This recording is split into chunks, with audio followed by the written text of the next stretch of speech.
Bonjour, j'aimerais vous parler aujourd'hui du vide intérieur, de la consommation, de la recherche de sens et de l'exploitation. Alors, il y a une notion importante, quand on parle de consommation finalement, c'est d'accumuler, je dirais, à l'extérieur des biens matériels, des services, peu importe, mais c'est-à-dire que je vais chercher finalement à l'extérieur quelque chose pour finalement une certaine forme, pour me divertir, pour m'approprier quelque chose, pour posséder quelque chose. Et je pense qu'il y a deux notions en fait fondamentales par rapport à la consommation. C'est-à-dire que soit la consommation et le monde moderne peut être au service finalement de nous-mêmes, et donc dans ce cas-là, la consommation représente un moyen qui permet finalement de se déployer, de développer nos idées, nos projets, de créer peut-être d'une autre envergure. Et après, je pense qu'il y a aussi toute une forme de consommation où là, c'est une forme de recherche et plutôt d'une obsolescence extérieure due à un vide intérieur. Alors je vais un peu m'expliquer sur ces deux notions. Donc en effet, quand je suis par exemple avec moi-même ou en groupe ou en équipe et que j'ai envie finalement de construire, de faire des projets, de diffuser peut-être des idées, de la musique, de l'art, peut-être d'innover pour le bien commun, pour soi. Dans ce cas-là, la consommation peut apparaître pour moi comme quelque chose qui finalement est une forme de continuité de mon être en fait. C'est comme peut-être un handicapé par exemple qui peut avoir le bras par exemple coupé et puis qui va avoir une prothèse qui va lui permettre par exemple de réagir, de rentrer dans une action qui peut finalement le stimuler et être finalement une prolongation de son être. Donc je pense que la consommation d'une manière globale, quand elle est à notre service et qu'elle représente un moyen, c'est un petit peu ce qu'elle permet de créer. Comme là actuellement, j'utilise une caméra vidéo ici sur une plage qui va me permettre justement de retransmettre mes propos. Après, de finalement mettre cette vidéo sur internet, de la diffuser à un plus grand nombre. Que si par exemple j'étais là seul et que je devrais organiser peut-être un événement pour que les gens puissent venir ici, et ça resterait limité finalement dans une certaine mesure. Donc je pense que tout le développement matériel, les avancées qu'on a pu faire jusqu'à présent, elles peuvent vraiment être au service de quelque chose de plus grand, de plus vaste. Si par exemple, je joue de la musique, par exemple je joue de la guitare, pareil, je peux jouer seul pour moi-même, peut-être pour un petit groupe, et à un certain moment, je peux être limité pour être écouté. Alors que si par exemple, je vais peut-être dans une salle de concert, je vais utiliser des amplis et un ingénieur du son et toute finalement une gestion qui va me permettre de développer à une autre dimension ce que je crée et mon art. C'est un petit peu comme, des fois il peut être aussi critiqué, par exemple Yann Arthus Bertrand qui va prendre aussi, alors qu'il œuvre pour finalement réduire l'impact de la planète, il utilise un hélicoptère pour aussi prendre des photos, pour avoir une vue du ciel et pour montrer la beauté de notre planète. Donc après ça forcément on peut rentrer dans des débats, c'est-à-dire est-ce que finalement le moyen justifie la fin ou pas dans la vision que j'ai envie d'aller. Bon, ça pour moi c'est propre un petit peu à chacun et on ne peut pas toujours forcément bien vérifier et valider finalement l'impact de tout ce qui peut se passer autour de nous. Mais au-delà de ça, on peut vraiment du coup pour moi utiliser cette technologie qui nous est aujourd'hui proposée par le monde moderne où justement je peux diffuser en plus grand nombre ce que j'ai finalement à l'intérieur de moi-même. Et après pour moi il y a tout un autre pan. Donc encore une fois, c'est un peu une caricature et il y a peut-être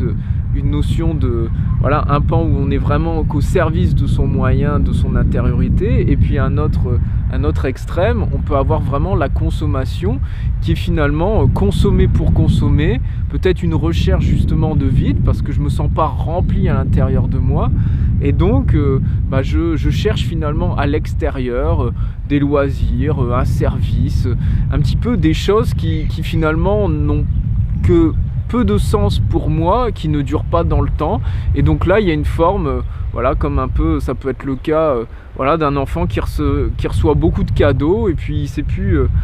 plus où mettre finalement sa tête, les cadeaux, il ouvre à peine finalement le cadeau, il le laisse de côté pour repasser à un autre. Et je pense qu'on est arrivé vraiment à un petit peu à cette jonction, et qu'il est important encore une fois que l'extérieur soit justement à notre service, mais que nous on respecte aussi cet extérieur. Parce que pour moi, ce qui est important, là je viens de lire par exemple aujourd'hui, ce qui m'a poussé justement à faire cette vidéo, c'est que l'homme aurait éradiqué, selon certaines sources, 50% des espèces végétales mondiales depuis que l'homme est finalement sur Terre, et plus de 80% des espèces sauvages animales.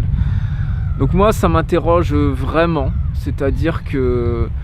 on a vraiment décimé beaucoup pour nous-mêmes. Alors j'ai aussi beaucoup lu par rapport à ça que finalement peut-être même les peuples plus anciens n'ont pas forcément eu plus d'impact, ou n'ont pas finalement eu peut-être beaucoup plus de conscience, qui détruisaient aussi leur environnement, mais aujourd'hui avec les moyens qu'on a, le nombre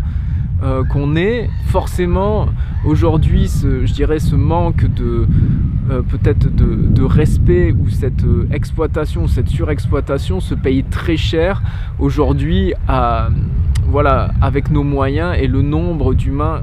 qu'on est. Donc je pense que au plus aujourd'hui l'humanité finalement grandit avec des moyens de plus en plus grands et d'une certaine manière puissants, je pense qu'au plus la conscience est aussi amenée à se développer d'une manière plus,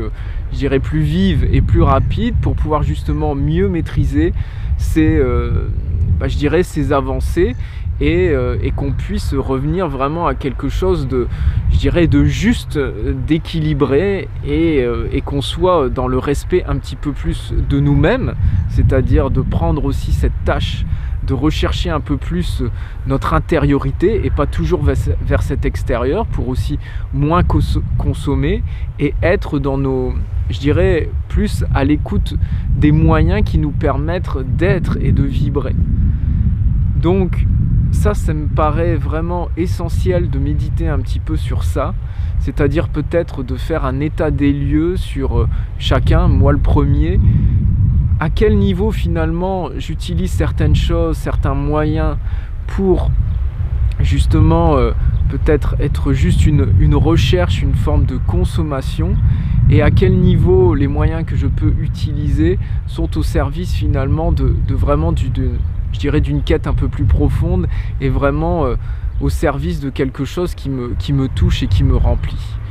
Et encore une fois, je crois que c'est tout ce travail finalement intérieur qui est important, parce que si finalement je me rends compte que dans ma consommation, j'ai un côté extrême en fait, un excès, parce qu'il y a ce vide intérieur, il est aussi pour moi de mon devoir de revenir un petit peu à moi, en moi, et de m'interroger sur le sens justement de ma vie. C'est-à-dire, est-ce qu'il n'y aurait pas justement une corrélation entre l'excès de consommation dans certains domaines qu'on peut avoir, avec finalement un vide intérieur qu'on a aussi en nous en fait. Et à l'inverse, au plus je suis aussi rempli dans ce que je suis, est-ce que justement j'utilise pas des moyens qui sont finalement dans une juste continuité de ce que je suis, de ce que j'ai. Et voilà, à l'image d'un peintre par exemple, j'utilise finalement un tableau, quelques couleurs, parce que je sais ce que je veux peindre, et je ne suis pas dans une recherche trop vaste, une vastitude énorme par l'extérieur. Donc pour moi le lien il est subtil, il est fin, c'est-à-dire qu'il y a toujours un lien entre intérieur et extérieur. Pour moi le débat n'est pas forcément d'être que centré sur soi et à l'intérieur de soi, puisque j'ai aussi besoin de mes expériences, d'avoir aussi le feedback, le retour de la vie extérieure qui me guide également. Mais je pense qu'il est vraiment important pour nous-mêmes, pour la planète, pour les autres espèces que les humains, les espèces animales, végétales, que l'on prenne cette responsabilité de ralentir aussi pour vraiment nous poser et nous questionner sur justement quelle est un petit peu mon empreinte dans le monde à un niveau intérieur, à un niveau extérieur. Et je dirais que notre rôle pour moi c'est de croître avec justement, je dirais, ce qui résonne en nous, et peut-être être moins dans la recherche un petit peu plus horizontale, c'est-à-dire d'éparpillement, de consommation, pour justement combler ce vide extérieur. Si je prends par exemple aujourd'hui, je suis face à un coucher de soleil sur une belle plage. Je pense que je peux faire plein de choses en fait sur cette plage. Si je n'apprécie plus finalement la simplicité aussi de ce que peut m'apporter finalement le monde, la vibration du monde, dans quelque chose de posé, de calme, ressentir aussi la Terre et la planète. Et comme on entend les motos à l'instant, est-ce que finalement je peux aussi traverser finalement la vie, la Terre, comme je dirais une forme d'inconscience, sans être finalement à l'écoute d'une résonance, d'une vibration extérieure qui me nourrit, et donc je deviens un petit peu un enfant qui prend quelque chose à droite, qui prend quelque chose à gauche, qui reprend quelque chose, et puis non, finalement c'est pas ça, et de rentrer vraiment dans une surconsommation. Donc moi ça c'est vraiment quelque chose qui me touche beaucoup. Et donc s'il y a vraiment une grande recherche à l'extérieur d'éparpillement, qui ne dure pas, une possession qui finalement ne me remplit pas, des objets qui finalement ne servent pas forcément ma croissance et mon chemin, je pense que vraiment il est important de revenir à moi et d'essayer vraiment de chercher du sens de ma vie. Quel est finalement peut-être le désir profond que j'ai, auquel j'aspire, plutôt qu'aux multiples désirs de la journée, de l'heure, et qui demain seront finalement éphémères et qui sont juste finalement une distraction. Voilà. J'espère que ça a été clair pour vous. Je vous souhaite un bon cheminement et je vous dis à bientôt.